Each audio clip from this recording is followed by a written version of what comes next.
So we're reading Bhagavatam. We have a couple of friends who came over to read with us today. If you can recognize who the additional personalities are on the program, you can put it in the comments below. Do people actually put comments in when I ask for them? Yeah. Do they? Yeah. What was the last thing we asked? I asked if anyone knew something. Did anyone respond? I've been with you, so we've not been around. I mean, I've Here it been is. sitting in my rocking chair like This with is my why cat. we brought why the boys joined us today, so we could have a civil conversation. Alright, Canto 4, Chapter 8, Text 28. Om Namo Bhagavate Vasudevaya. Om Namo Bhagavate Vasudevaya. Om Namo Bhagavate Vasudevaya.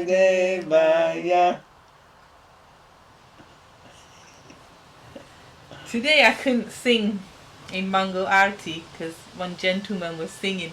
It was too, I guess, high. I couldn't do it. Oh, okay. I don't know, I'm sharing that. But Thank you for letting everyone know now. I didn't say it was. As long as he was singing, anyway, let's read. No, I'm not saying it was horrible. I'm saying I couldn't, I couldn't sing. I couldn't get onto that wave. Alright, anyway, text 28. My dear Dhruva. He's a surfer now. He can get on the wave. My dear Dhruva, if you feel that your sense of honour has been insulted, you still have no cause for dissatisfaction. This kind of dissatisfaction is another feature of the illusionary energy. Every living entity is controlled by his previous actions, and therefore there are different varieties of life for enjoying or suffering. Purport. In the Vedas, it is said that the living entity is always uncontaminated and unaffected by material association. The living entity gets different types of material bodies because of his previous fruitive actions. If, however, one understands the philosophy that as a living spirit soul, he has an affinity for neither suffering nor enjoyment, then he is considered to be a liberated person. It is confirmed in Bhagavad Gita 18.54, Brahma Bhuta Prasanna Atma. When one is actually situated on the transcendental platform, he has nothing for which to lament and nothing for which to hanker. Narada Rishi first of all wanted to impress upon Dhruva Maharaj that he was only a child. He should not have been affected by words of insult or honour. And if he were so developed as to understand honour and insult, then this understanding should have been applied in his own life. He should have known that honour and dishonour are both destined only by one's previous actions. Therefore, one should not be sorry or happy under any circumstances. Interesting. So, should we understand, what does it say? It's predestined only by one's, it's destined only by one's previous actions. It's a good point, sometimes you get amongst people and they like envious because someone's successful, rich, famous, doesn't have health problems, and maybe they have health problems or they're educated and that. But it's interesting, this topic of karma, because the point being made is you get what you deserve.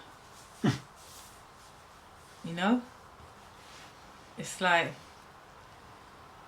you can't escape the negative stuff, but you also can't escape the positive stuff. It's going to come whether you like it or not. That's it. Yeah, I find this verse very intriguing. Even just from the translation, Narada Muni is saying that if you feel that your sense of honor has been insulted, so I'm just reading through this to try to understand for myself. Sometimes it helps to read these things out loud. So if you feel that your sense of honor has been insulted, maybe some of you out there have had that experience, where someone says something and you're like, excuse me, are you talking to me? I mean, you meant that for me, kind of thing. Then Narada Muni says, you still, even if you think that your sense of honor is insulted, you still have no cause to be dissatisfied. Even if you think like that, there's still no reason to be dissatisfied, because this kind of dissatisfaction is another feature of the illusory energy. Every living entity is controlled by his previous actions, and therefore there are different varieties of life for enjoying or suffering. So, it seems that what Narada Muni is saying is that basically, it doesn't matter if you think you've been honored or disrespected. There's no reason to get upset about that, because regardless of how you feel, it all came to you, like you said, because that's what, is due to you. That's your karma. It's just like it says at the end, he should have known honor and deserve, both destined only by previous action. Therefore, one should not be sorry or happy under any circumstances. Which ultimately means, as we sometimes discuss, that nobody can make you feel anything. Happy or sad, or joyful or miserable, or because you are empowered to make that decision. And then Prabhupada says in the beginning, in the Vedas, it is said that the living entity is always uncontaminated and unaffected by material association. The actual living entity, which is the spiritual spark, which is us, the jiva, the atma, the soul, is actually uncontaminated by the material energy. Reminds me of, what was that thing? Sticks and stones may break my bones, but names will never hurt me. Means, yeah, you can use something, but just by speaking some words to me, it doesn't affect me. So, because the soul is uncontaminated, the soul remains in an uncontaminated state. It may be covered, and to the extent that we are covered by the false ego, to that extent we will be affected by these things and feel happiness and distress. But otherwise, there's no need to get all upset about whatever happens. It's like, whatever, okay, it came to me, thank you, Hare Krishna. And then that actually ends the cycle. The challenge is when we get upset about it, the karma may have come back to us, but then we push back on it, and that just starts the whole cycle again. So the point being that when these things happen, just don't get distressed, don't get disturbed. Now, having said all that, the real thing is application. And what is the likelihood that we're going to be able to apply that in all situations, at all times, forever and ever? Amen. Highly unlikely, right? So, but we have to practice, and at least we should start with knowing. And as in the famous words of Bhakti G.I. Joe, he used to say at the end of every G.I. Joe program that now we know, and knowing is half the battle. So if you don't believe me, you can look it up in the G.I. Joe Shastra. Okay. Now, if I'd said that, we all know, don't we, dear viewers, how he would have acted. What? What are you talking about? What? Let's just read. And that's another thing. He can't. Whenever we're online, he has to fidget. He's got to fidget. Well, I'm feeling bad because, Lord Nityananda was clipping. It looked like he had his finger up your nose or something. Well, he doesn't. No, he doesn't. Okay. Is it my turn? Yeah. I think it was already your turn, but anyway. Text 29. The process of the Supreme Personality of Godhead is very wonderful. One who is intelligent should accept that process and be satisfied with whatever comes, favorable or unfavorable, by His supreme will. The process of the Supreme Personality. Okay, purport. The great sage Narada instructed Dhruva Maharaj that one should be satisfied in all circumstances. Everyone who is intelligent should know that because of our concept of bodily existence, we're subjected to suffering and enjoyment. One who is in the transcendental position beyond the concept of bodily life is considered to be intelligent. One who is a devotee especially accepts all reverses as gifts of the Supreme Lord. Now that is definitely a noteworthy statement. Right Yeah, there. discuss. When a devotee is put into distress, he accepts this as God's mercy and offers him repeated obeisances with his body, mind, and intellect. An intelligent person therefore should be always satisfied depending on the mercy of the Lord. Now, please, we want to hear from you what you think about this statement. Because, you know, it's one of those things, philosophically we can say, absolutely, I agree 100%, but how to put it into practical practice. And don't worry, Krishna will give you ample opportunity to put it into practice. I speak from experience. What was that number? That was 29. Yeah, I really like that. One who is a devotee especially accepts all reverses as gifts of the Supreme Lord. I think we need to discuss the concept of a gift. Well, a gift is something that is a gift is given. Here, let's look up the definition. It's something that's given freely as an offering of love. Let's see what the definition. Present, a present, a thing given willingly to someone without payment.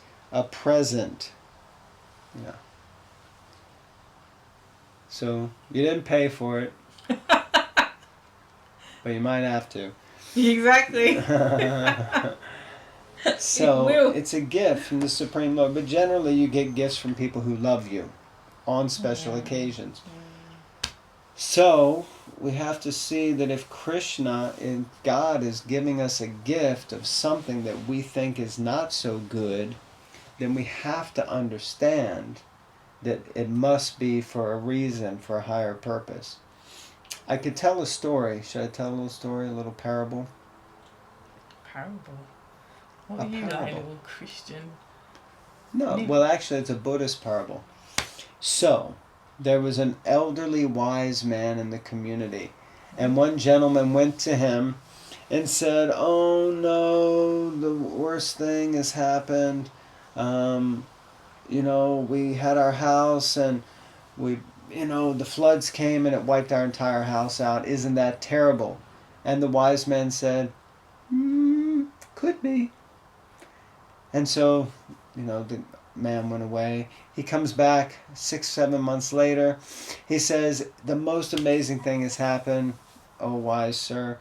After the floods, we moved to a different place. We built our house on stilts, and the soil there was so much better that our harvest is already much better than we've ever had. Isn't that wonderful?"